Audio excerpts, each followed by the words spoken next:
So did 2 million officially this year for the first time, which is it's a huge accomplishment, dude. That means you guys have a lot of people doing the same stuff and doing the right stuff. So Yeah. it's sick to watch. And this is not, it initially might sound disrespectful, but I promise you it's a good thing.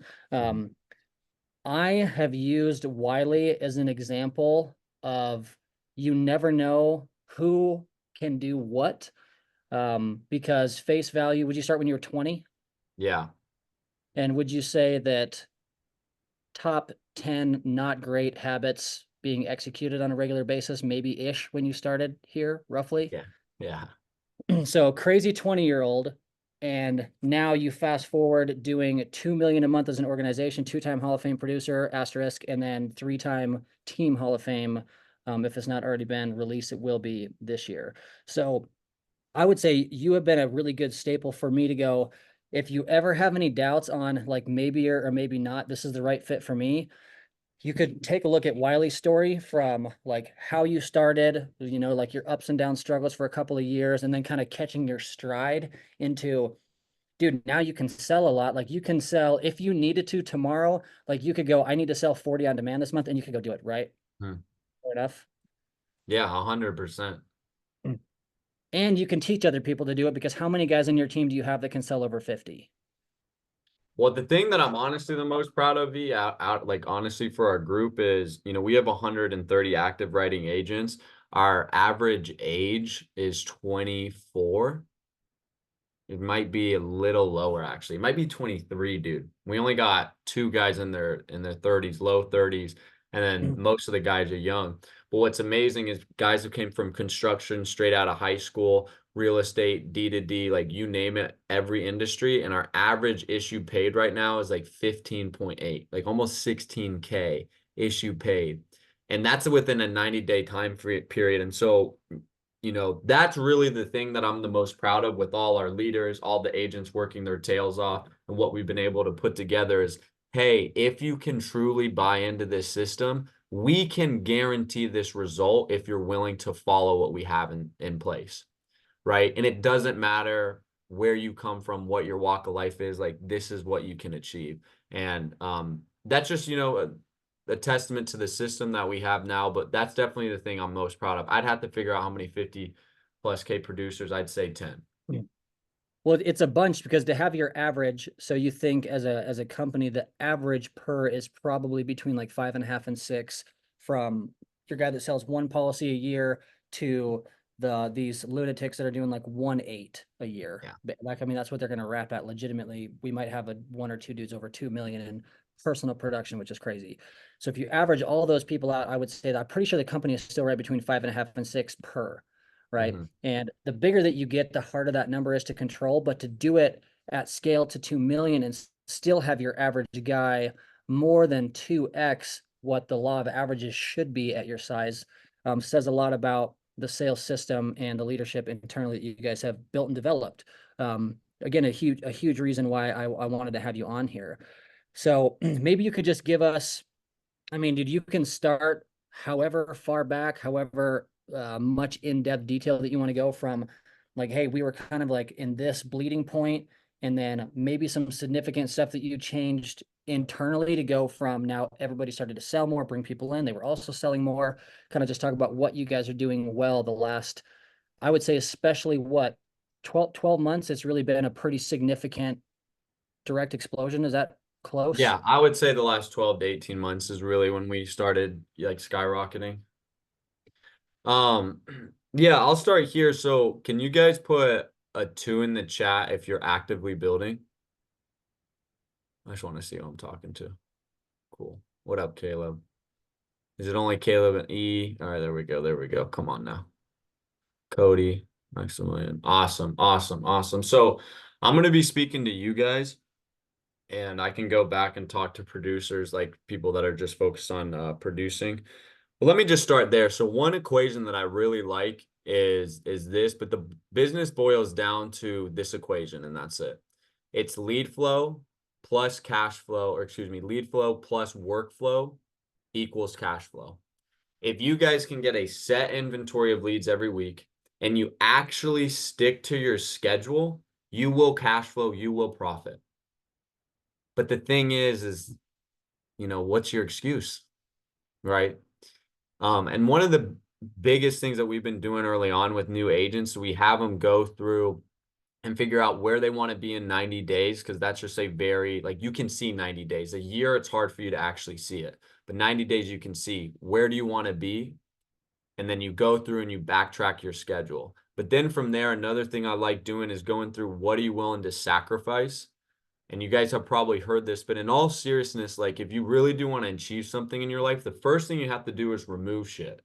So do you hang out and watch football on Saturdays, on Sundays? Like, what are you doing that is not actively making you money or progressing you forward? And so write all that stuff down. And I do this about once a quarter, and I go through all the things that I want to hit for the quarter and then what I'm going to be willing to sacrifice.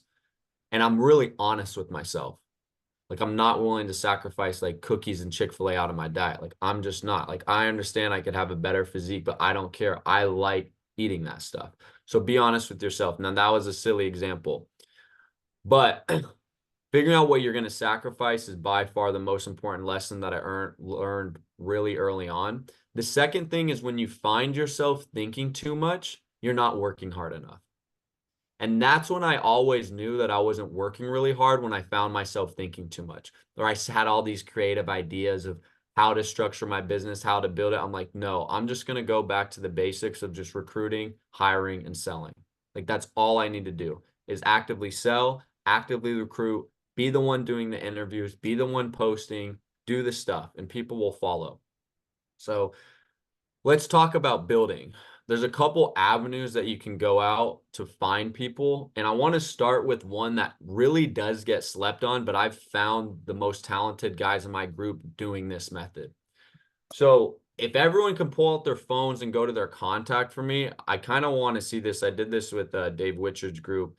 And on your contact, it will show you how many contacts you have. So I have 2,923. So let's see who has the most contacts. If you can't find it, you go to contacts, and when you see all the names, you'll just click lists, and then it'll pull it up. All right, Erica's looking good. 1,700 is pretty solid. Who else? Caleb, that's solid. 607. Jake, what you got, brother? There you go. Or that's Easton. 29, maybe. 29, 29. Okay. Anyone over 3K, just out of curiosity? We had one guy on Dave Witcher's call that supposedly had 28,000. I don't know. What? But Jeff figured. So what I did in the beginning stages was I thought about the 3 attributes that built or that successful agents had, and everyone's 3 can be a little different. Mine are pretty simple. One, it's hard work, like just a serious work ethic. I wanted guys that were used to working overtime, that were used to hard labor, that were either from an athlete background, anything like that. So it's hard work. Number 2 was self-accountability. I hated people that blamed others or blamed their situation. And then number 3 is I love people that have gone through hard shit in their life, because when you go through hard shit, you actually have a real perspective of how easy this business is. Not necessarily easy, but what you have your hands on. Right? And so those are my big 3. And then what I did was I went through all my contacts and I went, okay, does Rebecca have those? No. Does this person? No. Does Mahmood? Yes. I'm going to call Mahmood. Boom. Does John? John has them. Yes. Boom. Now, does this girl have it? No. And then I built out this list. And so what I did is I called it my hit list. And I started making phone calls to these people and started naturally dripping on them. And so I'm going to teach you guys how to make these phone calls, because most of you are uncomfortable doing this, and it should be uncomfortable because you probably haven't ever done it. But when you're uncomfortable, that means that you're growing. And so I suck so much at calling my friends, and it sounded like I was selling them on an MLM, that I had to figure out how to get good at this. So what I did is I called this guy recently named Blake. I went to college with him. Absolute stud, super charismatic, hard worker. He's a manager in what he does currently. He has every trait to be good at this. So I called him. I was like, ring, ring. Hey, Blake, He's like, hey, what's up, dude? Long time no see. I'm like, cool. Like, dude, I'd love to, get caught up with you. But honestly, man, I'm calling because one of my managers, if you haven't noticed, I'm in life insurance sales, just had a couple spots recently open up for an agent position. Right now, our agents are actively making 12,000. That's the average agent's making 12,000 a month. The reason I'm calling you is because we're looking for a couple attributes in agents: hard workers, self-accountable, and that they've gone through hard shit in their life. Okay. Now I'm calling you, Blake, because I know that you're comfortable with where you're at. So I'm just looking if you could connect me to 2 or 3 people that you think would be a good fit for that, and then I'll give you a little referral fee. So I want to break that down. I tell him that he's comfortable where he's at. I show him the numbers of what our average agent is making, and I tell him what I'm looking for. And then I don't directly ask him to come and work for me. I throw the line over their head. That's what I like calling it. And a couple things have happened. One, I did this to one of a guy that actually sold me my Kia, whatever, 2.5 years ago. And I called him and I was like, can you connect me? He actually got me connected to 2 people. And they're no longer here, but that was actually cool because that was the first time that happened. But what tends to happen with Blake is 2 weeks ago, he called me, or a week ago. I feel like time's moving so fast, it's hard to keep track. He calls me, he's like, hey, dude, I've been seeing this stuff you continue to put out on social media. Like, I'm kind of curious, how does this all work? Now, look at the psychology. He's coming to me instead of me asking him for something, right? And so now we're building out, our interviews. I'm answering the questions, and it's might be a little bit more time till we bring him over. But this has been something that I've always done from 60 days in till today. And you should always have an ongoing list, whatever the heck you want to call it. A hit list probably isn't the best word for it, but if That's a it, great word for it. I'm in. um, so that's the first way. Number two is, social media. If you look at my group, 90%, 95% of people have came from social media. Social media is not for keeping up with the Joneses. What you guys should think about are what are the 4 pillars that you actively want to post about. So you can make these really basic. You can have 4 pillars that you always think about, and if they align with who you are. So you can do family, business, fitness, and then let's say like, E likes to BMX bike and ride quads and stuff. So, have like something fun because people are following you because they're interested in you, not just your business. Right now, I'm taking a hiatus from Instagram, so you're not seeing anything. But come October 1st, I'll be back on there blasting a ton of shit out. Um, with that being said, I think it's good for everyone to really think about their social media as the best recruiting tool and think about 4 pillars that you want to share and share stories, lessons, create polls where people are, attracted to what you have to post and are always entertaining what you're posting. The reason why is you just never know what's going on in someone's life where all of a sudden they're going to go, I don't want to work at the job I'm at. Where should I go? Boom, Wylie, because I'm posting all the time. So, social media. The third way is tap rooting with agents. And this has been something that we've been doing, honestly, a phenomenal job at.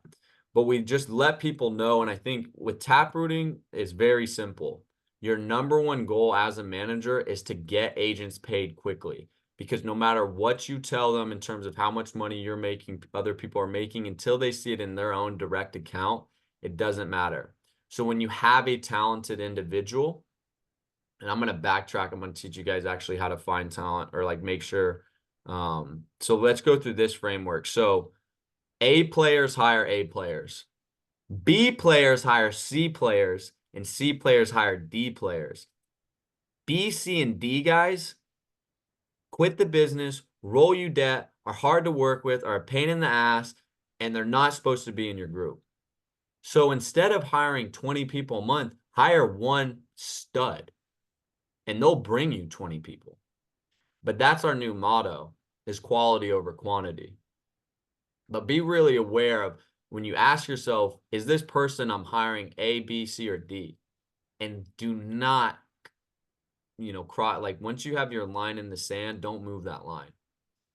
That's been something we've been doing a really good job of.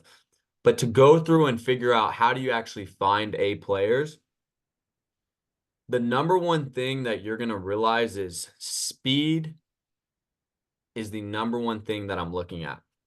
How quickly do people respond back to me about trainings that I send them? How quickly do people actually get on the times that we have scheduled for their interviews? How quickly do they sign up for their test? How quickly do they XXX, Y and Z? Because I've had, I don't know, I've probably hired 6,000 people at this point, and the guys I think are going to be the best typically aren't. The guys I have no clue about surprise me and are our best guys.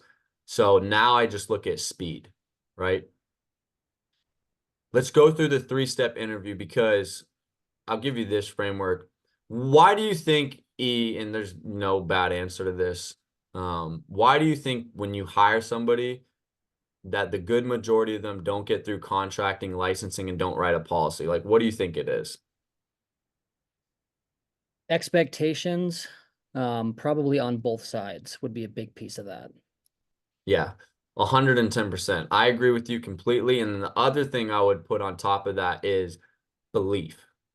Because if they believed in their heart that you could teach them to make 15 grand without a shadow of a doubt, dude, they would get through contracting and licensing. So if I was like, hey, Greg Tucker, right? Let's just say, dude, I'm like, hey, here's $1 million in cash in a briefcase, right? I let you feel it, let you taste it. You can lay in it for a day, whatever you want. But then I put all the money back in the suitcase, bring it back. I'm like, hey, you can have all this. You know it's real. You know it's real cash. But until October 15th, I need you to wake up at 5 a.m., no nicotine, no alcohol, read your Bible every day, and do a workout a day. So you have 4 obstacles, let's call them, that you have to achieve for a certain amount of time, but then you get the reward. So your goal as a recruiter, as a manager, is to make the reward so high that obstacles don't matter. And the obstacles for us are licensing, contracting, and buying leads. Okay. So how do we do this? We go through 3 interviews within our group. And I'll send this to you if you want. But the first interview is very simple. If you're hiring somebody after doing 1 or 2 interviews, you might as well just not hire them. Just straight up. Just don't hire them. Like, think about what people have to go through to become a Navy SEAL and how rigorous and how talented the guys that they get. They weed out the weak. So this is a way that we're weeding out the weak. So on interview number 1, we're finding out what is their situation of the whole scope of their life, work, family, you name it. What do they like to do on their free time? What do they like about their current job? And what do they dislike? And then what you're going to do is you're going to figure out what they like and dislike about their job. And then you're going to fill those voids with FFL system, because this is a bulletproof system. Because if they want more free time or they want more raises and they're not getting paid enough, that's a pretty easy fix for what we do, right? So then you're really going to focus the conversation on those pain points, very similar to finding the why with the client. Then from there, you go through, the basic structure of Family First Life, how you get paid, what the training process looks like, whatever you guys go through. Then from there, you're going to set up a second call. Now, between all these calls, it's the best thing that you guys can do is send them a video of objection handling, a testimony story, anything, and say, come ready with questions after you watch that call. And the reason why is you're giving them small tasks and seeing how quickly they complete them. So this is your first marker of if they're excellent or not, if they're an A player or not. So always send them videos between calls. The second call is the most important. This is a third-party validation call. This is where if I had somebody that worked at Enterprise or Corporate America, who do you think I'm going to get them on the phone with? E. Now, I'm not going to tell them that E is, making the money he is and where he's at. I'm going to say, hey, E, can you go through your first 90 days with Family First Life until he finally figured it out. And E's going to go through and be like, I worked 60 hours every week, 80 hours a week for the first month. This is how much I spent in leads. This is how much I returned. That was month 1. Month 2 is boom, this. Month 3, finally figured out how to 10K a week. And then after that, but it took me 90 days to do it. So now they've heard my story, my truth. They've heard a guy that was once in their same shoes, but we've given them a really clear expectation of what they can see within 90 days. So they understand this is not a get rich quick. Then from there, you send them another video, and then you set up a last call. On that last call, you're going to go through 2 things. You're going to let them know that there are chargebacks. You're going to let them know how that stuff works. You're going to let them know this is everything you should do in order to make sure you're out of the business, because people understand, oh, I know I should do that. I know I should do that. But what if we went down the list and said, what are the 10 things that guarantees you're not successful here? Like, what would they be? Don't hop on Zoom. Don't buy leads. Don't listen to any of your mentors. Don't do this. Don't do that. And so then you can go and see, all right, well, one, this is a good exercise for you guys, is how many of those things am I doing? Am I waking up and not hitting the gym and then just hitting the phones with a horrible mindset? Yes, I am. Okay, well, that's one thing that guarantees you'll be out of the business. So why don't we change that shit? Right? Then you're going to figure out their goal. And I like asking them the question of, hey man, let's just say we decided to, shake hands today and you joined our team. We brought you on.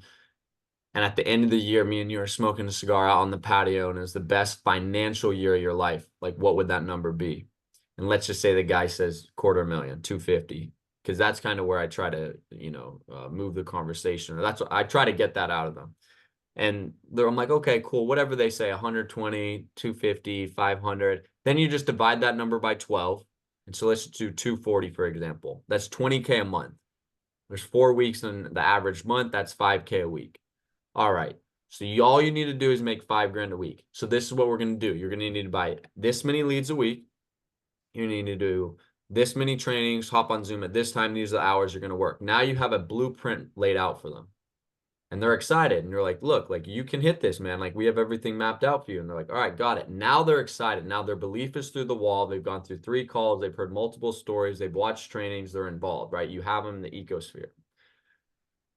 Then from there, you got to let them know that this is your standard, whatever you guys want to decide. But ours is a 2-week time period from the day we hire them to the day they get licensed.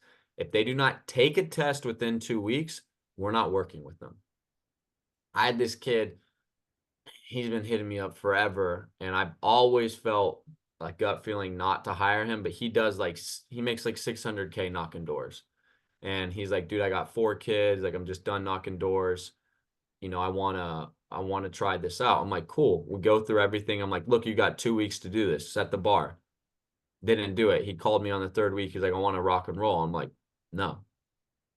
Like, that's the standard. Like, I don't care. It doesn't matter. We're going to find people. Like, we're in a position where we're holding the cards. Just remember that. Like, you hold the cards. So keep your cards close.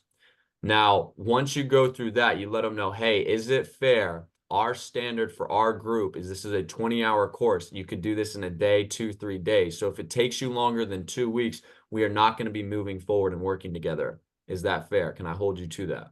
Yes. So I don't know what our numbers were this past year, but the year before we were number 2 for people going from hired to paid. We were number 2 in the whole company. And we've been doing this for quite some time. The reason being is because we're not hiring B, C, or D players, right? And we give them a real expectation of like, this is what you're going to have to do to get here. So then that's how you get people on the phones in your Zoom. Then from there, what I would highly suggest that we've been doing on a daily basis is each manager, spends about an hour to 3 hours their first dial day going through tonality and pace, objections, whatever. And then every day moving forward, they have an hour of training with their manager, where let's just say Jake Conan, for example, or let me use somebody else. Let's see who else I got in here. Maximilian, great name, bro. Let's say we got Max. And Max sucks at building the why. I don't know Max, but this is just an example. Then the next day, I'm going to spend an hour just going through situations on different why scenarios, how to gauge it, how to ask questions, when to know to move on or not. And we will not move forward on any subjects until we have that complete. And you guys need to give them bite-sized advice and have them implement it the second you give it to them. Because everybody has gone through this in school where you have a question for your teacher, you go up there and you ask her and she gives you this crazy answer and she's like, does that make sense? And you don't want to look like an idiot. She's like, yeah. And you sit back in your chair and you're like, shit, I'm more confused than I was in the first place, right? Same thing with agents. Don't word vomit on them. Give them bite-sized pieces. Spend a day, an hour, excuse me, training them every morning. Like if you're hiring the right people, take the sacrifice and really train them, you know, and remember what it's like to be new. So that's what we're doing. And that's how we're having guys come out of the gates absolutely firing. Hey, can I Uh, comment on that, Wiley? yeah. It's not a sacrifice to train the people that you literally hired into the business, by the way. That is your obligation. It's not like, oh, I have to take this time. Dude, if you are not going to be willing to train somebody, then don't hire them anyway. Because like that's disrespectful for everybody's time and extremely unfair to that person. Like, why would you bring somebody in who is, and if you're not hiring A players anyway, why would you bring someone in and feel like, well, I'm willing to make this sacrifice and I guess I'll like that is insane, which this is what you guys do a really good job of is since you're only bringing in good people, dude, why would you not invest time into them to make sure that they get good at their job anyway? I disagree, or maybe it was just like a verbiage thing. I don't even think I would consider it a sacrifice. It's literally the best part of the job is getting someone from 0 to 10 to 20. Like that is what fuels the Mhm. fire of like going through all the hard shit. So I just wanted to say a little something about like I don't think you should want to do that piece and don't feel like, oh, now I've got to train freaking Wiley today. Like, dude, that's the best part. The best part is getting Wiley trained because then you get to hear him close his first deal. And like that is the fuel to the fire for me. Mhm. So anyway, I just wanted to say that. Yeah, the real juice, like, you know, there's a lot of guys that go to the gym and bump steroids and all that stuff. If you want a steroid in this business, yeah, there you go, E. All If you about it. want a steroid in this business, it's new blood. Like you want to get your team excited, go and hire some people. Like that's it. Like that's all, you know, you can either go write a ton of business, but if you're doing that and it's still stagnant, go and hire some new people that get others excited. So that's what we're doing. And then now timing's really important when it comes to tap rooting. So as these people get paid, right, you want to be in constant conversation with them. And then when you know, like today's the ninth, a lot of our new guys have been paid. And so a lot of our managers, everybody's going to be making phone calls the next couple of days and asking them, hey, like, you know, I saw, you know, it's the ninth. I'm sure you've gotten paid. Like, you know, what type of commissions have you seen? And I just did this with this kid named Braden Staffer. He got 4,800 paid the other day, 1,200 on what was it, Thursday. So he's seeing some nice checks. And I was like, dude, that's awesome, bro. And I was telling him, like, you come from what was he? He was a pitcher in college. He's like, yeah. I was like, what do most of your buddies do now? Like, are any of them in the MLB? He's like, no. I was like, what do they do? He's like, they're like corporate America, like accountants and stuff. And I was like, oh. I was like, you were in that, right? He's like, yeah. And he's like, how many of your buddies do you think would need an opportunity like this? And he's like, a lot. And I was like, cool, dude. Do you want to sell insurance for the next 10 years? He's like, no. I'm like, have you ever thought about building a team? Like, a little bit. Cool. Do you care if I help start coaching you on how to build a team, how to run interviews, how to call your warm market? No, dude, that sounds sick. Cool. We do a call every Wednesday morning. We got about 5 guys in the group. But in order to be in this group, man, you need to be hitting at least, and then you go through your numbers 8K a week, 10K a week, 6K, like whatever your numbers are for your new guys. And then what I do on Wednesdays is I have a big meeting with all my new directs that are writing at a high level, and I teach them how to interview, how to post on social media, because all this business is passing down your knowledge to them. And then from there, they're making phone calls, getting guys on BOMs, posting on social media, the whole 9 yards. And so that's how we're tap rooting really early on. Um, but yeah, those are the 3 ways to get people: your contacts, social media, and tap rooting.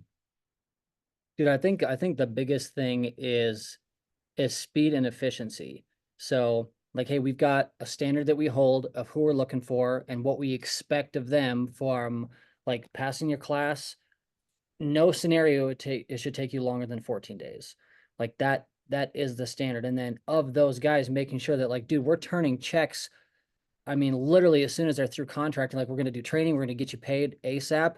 And then that timing of, okay, they sold a policy this day. If we're 9 days into the month and they've sold anything throughout the month, something has to have hit by now. If you're Yeah. post dating the first week of the month, other problems. So now that we know they're getting paid, they're excited.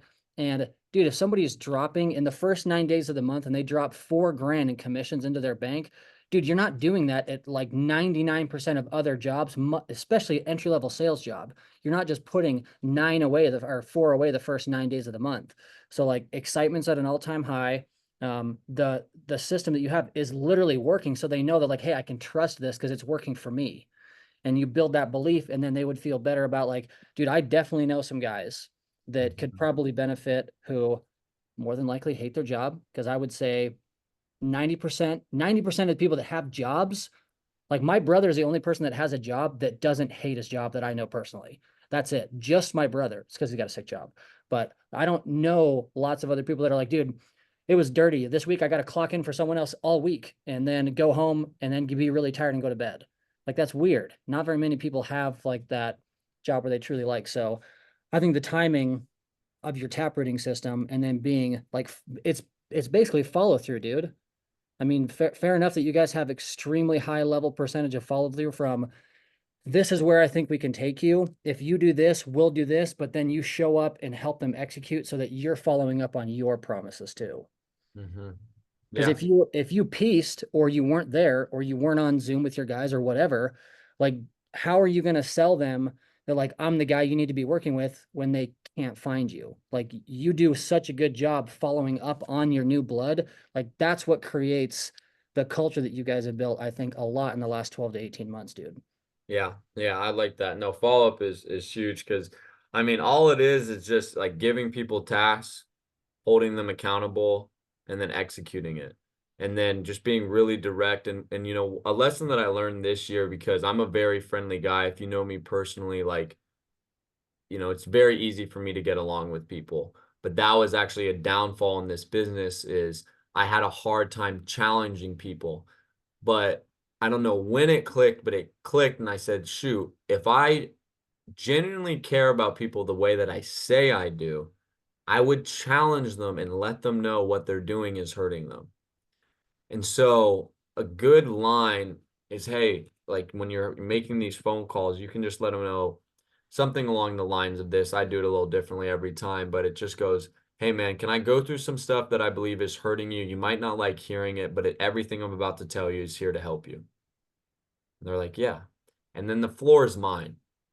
And I can say, what you're doing over here, dude, I've been seeing that you're coming on Zoom an hour later. Now, this might not seem like a small thing to you, but every person that's ever failed out of the business and gone back to the 9 to 5 world does that. So, can we make this adjustment today and moving forward? And can I hold you accountable to that? And they're like, yeah. Also, dreams don't really motivate people as much of fear of loss or going back to what they're used to. Because I'm like, one of my favorite questions is when someone's not really shaping up or doing exactly what they need. I'm like, hey, man, let me ask you a question. If this doesn't work for you, what's your plan B? Oh, well, you'll probably go back to the same job you're at, right? Yeah. Okay, cool.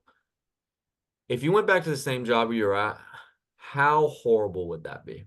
It'd be horrible. Okay, cool. You're about 45 days away from that, all right?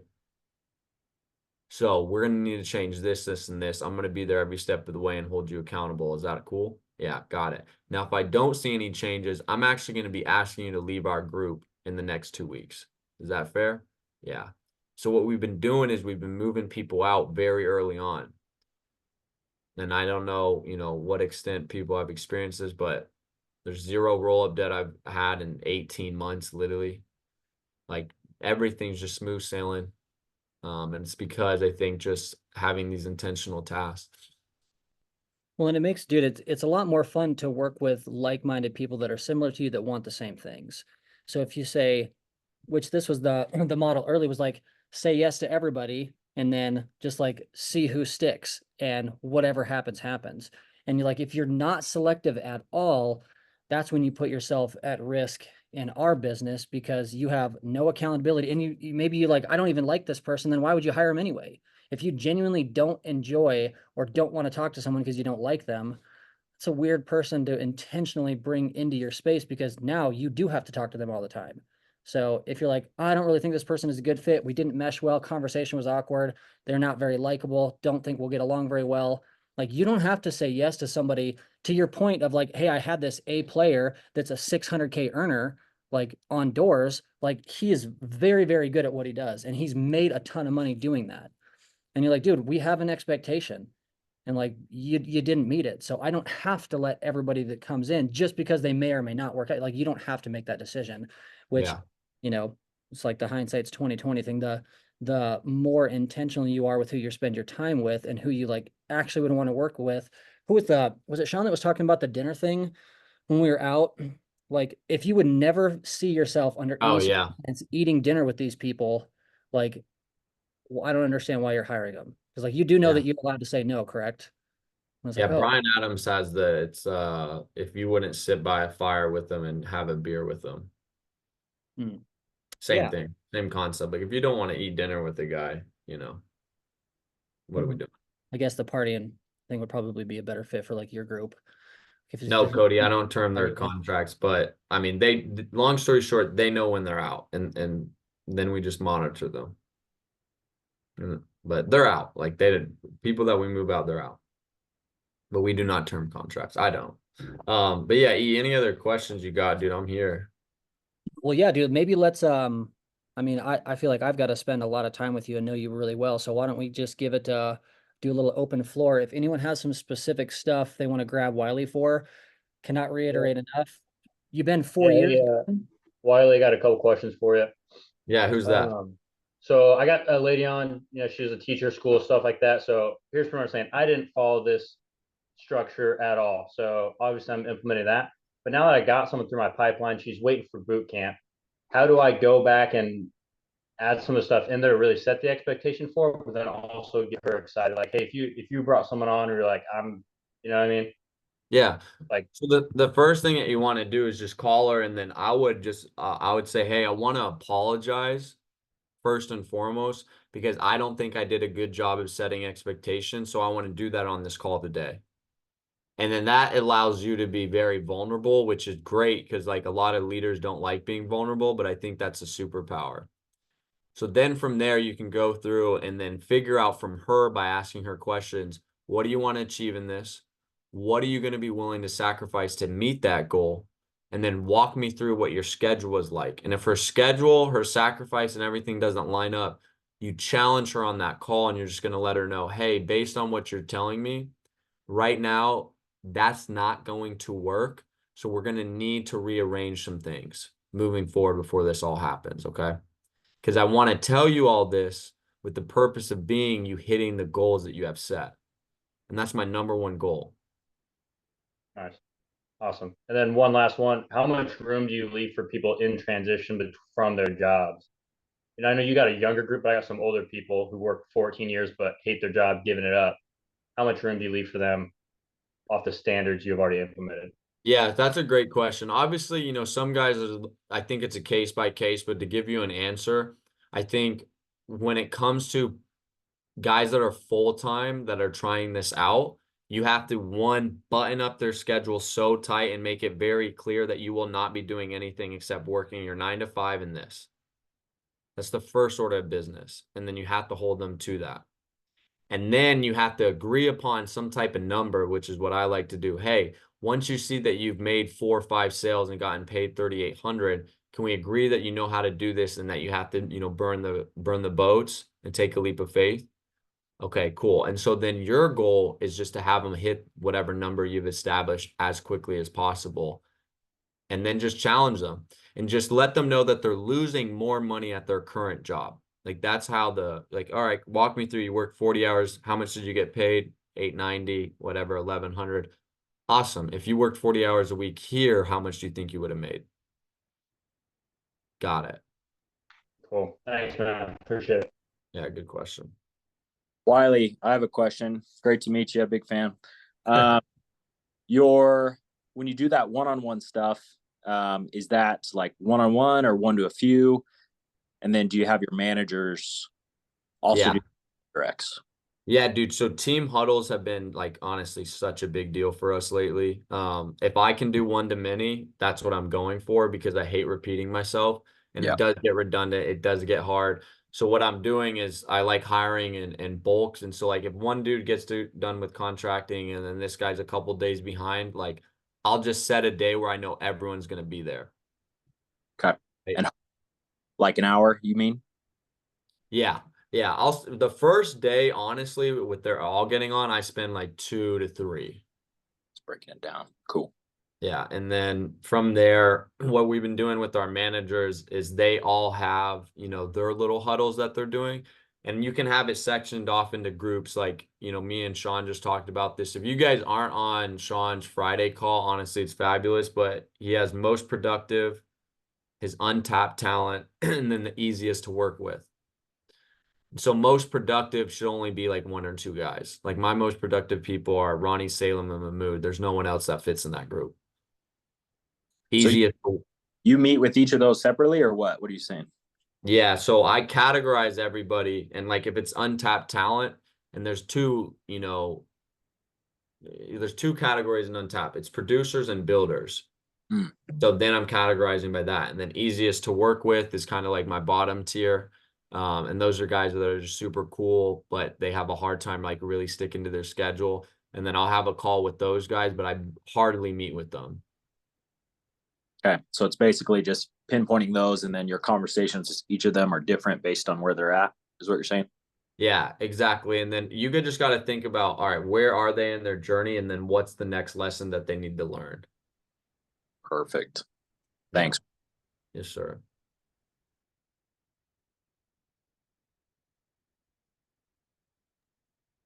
I hate to have you repeat this, Wiley, but can you repeat when like you're too nice and you say, or I guess you were being too nice, and then you switched your verbiage to saying like, hey, you might not like what I'm gonna say, but these are the things that are like hindering you. Can you repeat that? Yeah, it's not going to sound perfect. And Erica, I Yeah. think the biggest thing is like you and me are similar with our personality types. Yeah. It's just saying like, hey, I want to go through some stuff that is hurting you, that if you do not change these, you will be bleeding out of the business. And so what I'm about to tell you is because I care deeply about you and we have to make these changes. So can I have the floor for a little bit and talk about what we need to change? Okay, perfect. Thank you. Yeah, or just tell them like, look, I care about you. I have to tell you some things that need to change or you're going to be out of the business. Cool. Thanks. Yeah. And then with those, like you have to time those quick, Erica. Like the second you think about it, call them. Okay, cool. Yeah. When it Dude, comes that's to when it comes to hiring, how many people are you like direct to you bringing in and teaching at one time? Are you like taking like a gap, like trying to bring in like 10 people, training them for 90 days, and then bringing another set? Or are you just constantly having people come in and training them each time? Yeah, I've juggled that quite a bit. It would be great if like the system whereas I could just like have 10 guys all at once, but it's just constant for me. So it's honestly like a new group like every like week.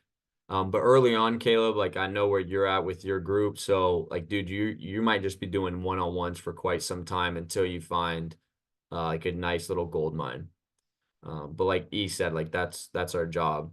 So I would just be doing one-on-ones. If you hire 2 people at once, I'd make a group chat with them, have them get connected. That's been a really big deal for us. Having them compete with each other. Like I give guys a headphone set, whoever finishes the course first, and then they build a relationship. And the headphone set's $80, $60. But good I question, think the dude. internal Thank you. competition stuff is big. And maybe to just clarify, Wiley, the reason that you are constantly having an influx of potential A players is because this is not a hire 10, these 10 do it all, $1 million business, thank God.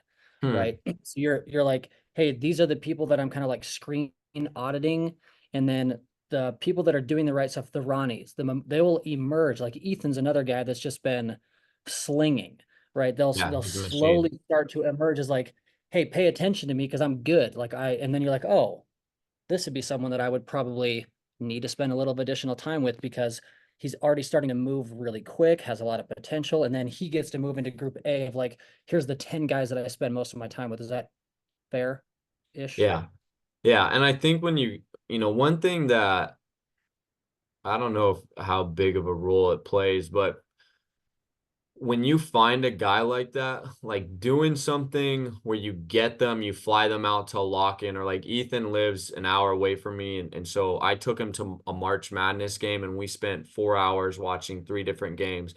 And like, I just talked to him all day about the business and he asked me a million questions.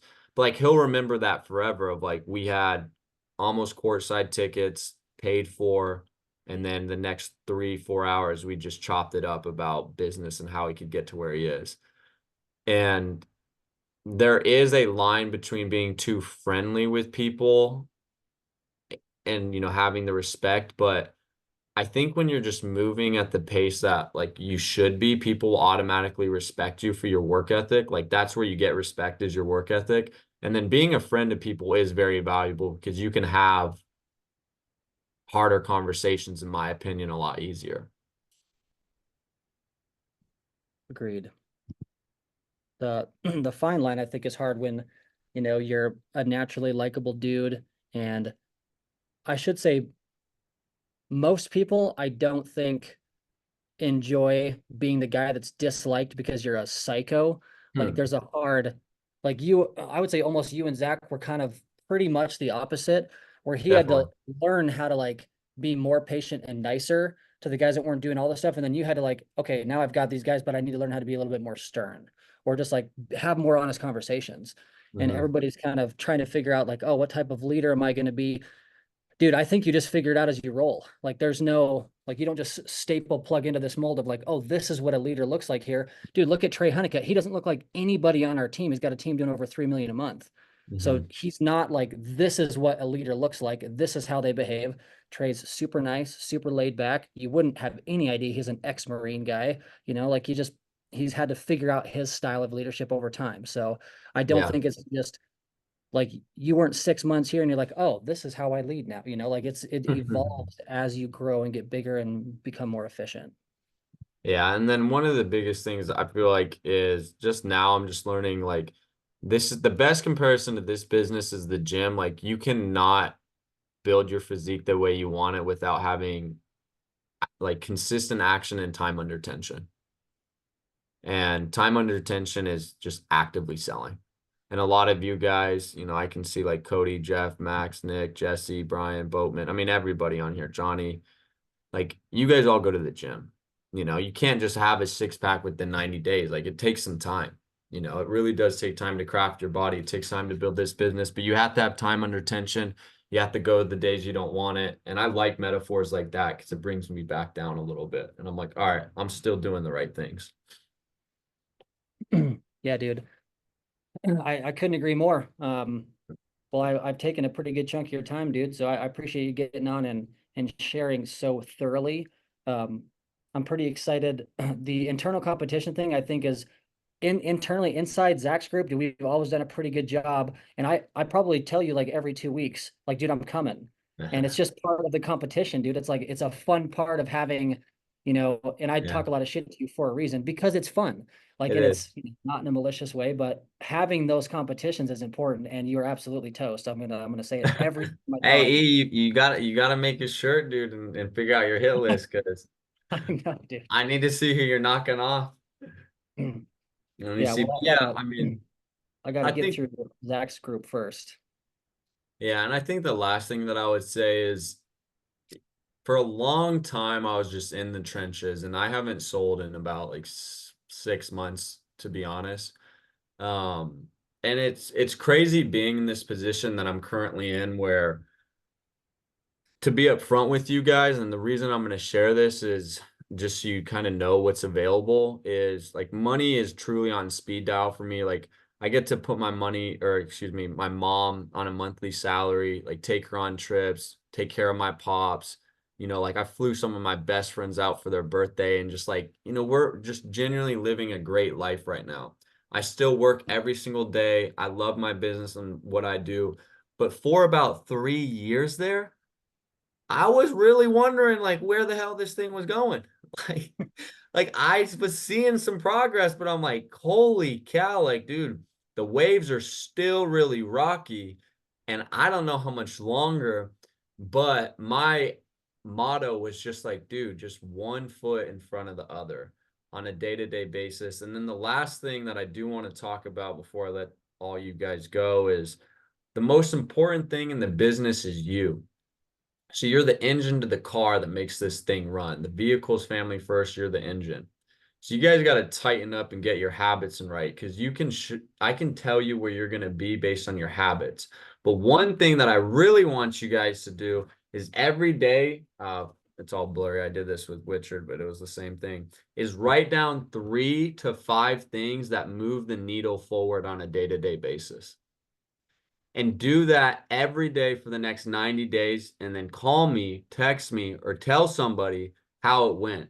Because I guarantee if you start writing down 5 things that move the needle forward in your business on a day-to-day basis, your business will change in 90 days. If it's calling agents, going to the gym, whatever, posting a story a day, whatever it's going to be. But if you do those action tasks every day, and I've done this since day 1 of being with FFL, I've missed a couple of days, honestly. But long story short, do that. I think that's kind of been just something I've been doing, and sometimes it gets swept under the rug because it's so normal for me. But I asked my guys in my group, I'm like, does anyone do this? They're like, no. And I'm like, well, that's why you're not where you want to be at. You don't do shit for your business. All you do is just go and just do what you think you have to when you're not actually growing it. So anyway, before I go off on a tangent, try that out. Let me know. I'll see you at 5 MST, baby.